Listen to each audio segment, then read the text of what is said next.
I've always liked being alone. I don't really go out much or talk to people.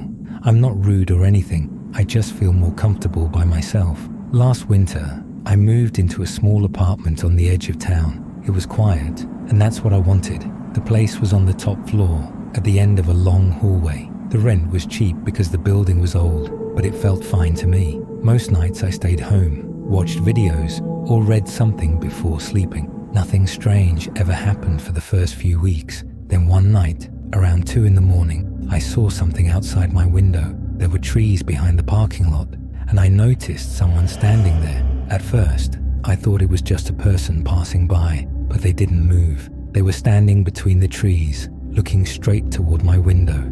I stared for a few seconds. The figure didn't move or make a sound. After a minute, I closed the blinds and tried to ignore it. I told myself maybe it was just someone taking a walk. The next morning, I looked again, but the spot was empty. No footprints, no person. I tried to forget about it. A few days later, I started hearing soft knocking sounds inside my apartment. It wasn't from the front door. It came from inside, like on the wall or near the window. It was random. Sometimes one knock, sometimes two. I even tried recording it on my phone, but the sound never showed up. One night, I woke up to my doorknob shaking. I thought maybe I was dreaming, but it was really happening. I slowly got out of bed and looked through the peephole. Someone was standing right outside my door. It was a tall person wearing a hood. The hallway light was flickering, so I couldn't see the face clearly. They weren't moving, just standing there facing the door. I whispered, "Who's there?" The person didn't answer. They just stood still for a few more seconds,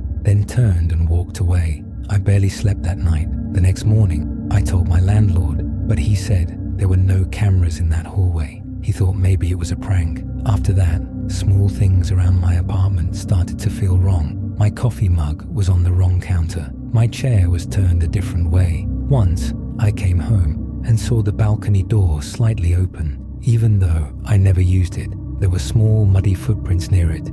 The lock looked fine, but something felt off. That night, I pushed the couch against the door before going to sleep.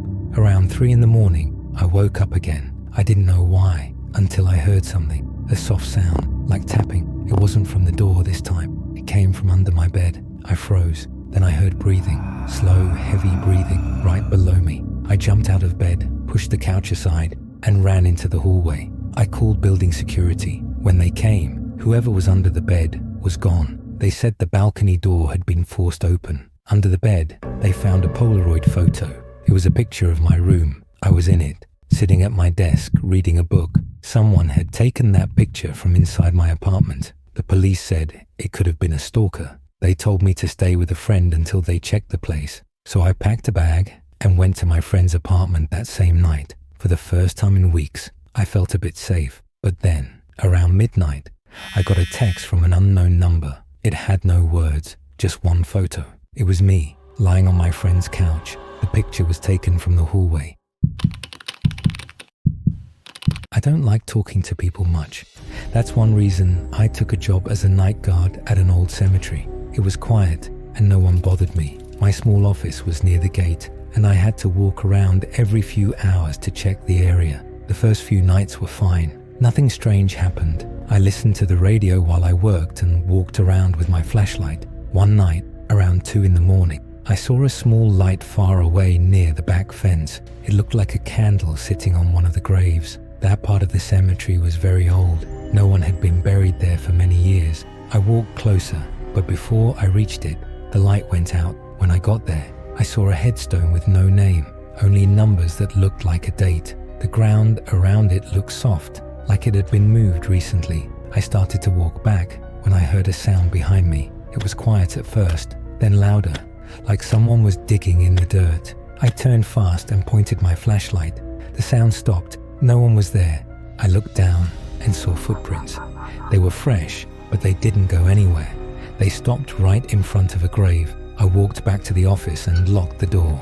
I didn't go outside again that night. The next day, I almost quit, but I came back for one more shift. Around 3 a.m, my flashlight stopped working. The batteries were new, so that didn't make sense. When I turned on my phone light, I saw someone standing about 20 feet away. They were between two graves, wearing dark clothes.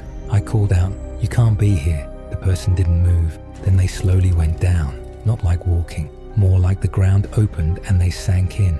I ran back to the office and called the morning caretaker. He told me that part of the cemetery was closed years ago because the ground there had caved in after a flood. No one could even stand there without sinking. I quit that job the next morning. I enjoy being alone when I drive at night. There's no noise, no people, just the road. One night, I was coming home from work around 1 in the morning. I took a country road that was quiet and dark. There were no houses, only trees on both sides. After some time, I saw a car parked on the side of the road. Its inside light was on. A woman sat in the driver's seat, looking at her phone. When I drove past, she looked up and stared at me. Her face looked very pale. I thought about stopping, but something felt strange.